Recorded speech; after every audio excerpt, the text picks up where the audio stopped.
Hey, I just realized that it's been a while since I posted, but when I was looking back at some notifications, I hadn't kind of finished where we took the Holley sheet metal intake to. So I thought I'd just do a quick update, and hopefully we'll be running it this spring as we had a little bit of change in plans. Um, but what we were really going for on this one is we didn't want it to look like necessarily a sheet metal intake. I was kind of going more for like something more of a cast look, more vintage, I guess. So one of the things that we did is we came in and we blended a lot of the weld beads, and then we textured. I don't know if you can kind of see. I textured the sheet metal, and then just put a light coat of cast aluminum on it to kind of give it a different look, which I think kind of works on the motor because the whole sheet metal thing, like I said, it wasn't kind of the image we were going for.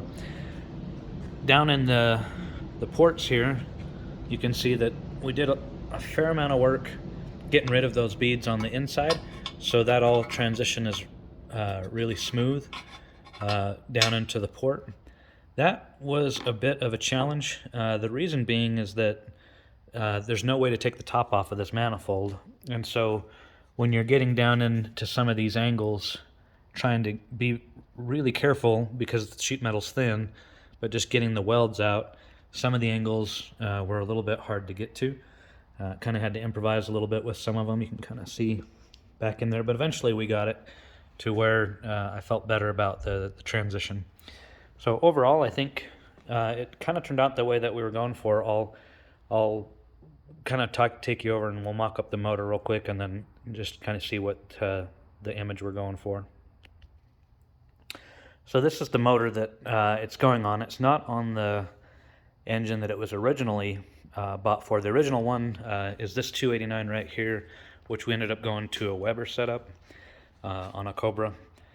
So this one ended up going on another 289, but this one is going in a Falcon Sprint, which we kind of wanted the same look for. So the cool thing with just it's a little bit taller than stock valve cover, not much, but kind of the stock look. But you can kind of see that it doesn't sit up super high, and with the cast look, hopefully it won't be quite so obvious what it is, and hopefully we're going to be able to fit under the stock hood with the dual Holleys.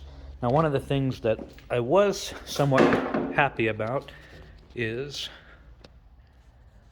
how the ports lined up with the cylinder heads. These cylinder heads, I don't know if you can see that or not, these cylinder heads are GT40s that have been imported, and being how that's a stock Ford head, fairly small, these ports, as I kind of mentioned on the intake, are small. In fact, they're even smaller than the GT40, but there's just no room in the sheet metal to make them, any bigger. But it actually mates up with the stock port on like a 289 or a 302 head, even a Windsor head, or a very small, like a 170 type aftermarket head. But any bigger than that, and I think it just kind of does a bit of a choke on the cylinder heads itself. But all in all, hopefully it'll kind of turn out the way that we wanted it to, and she should be running this spring. This should be about a 7,000 RPM little 289 with a top loader behind it. So we'll find out how it runs.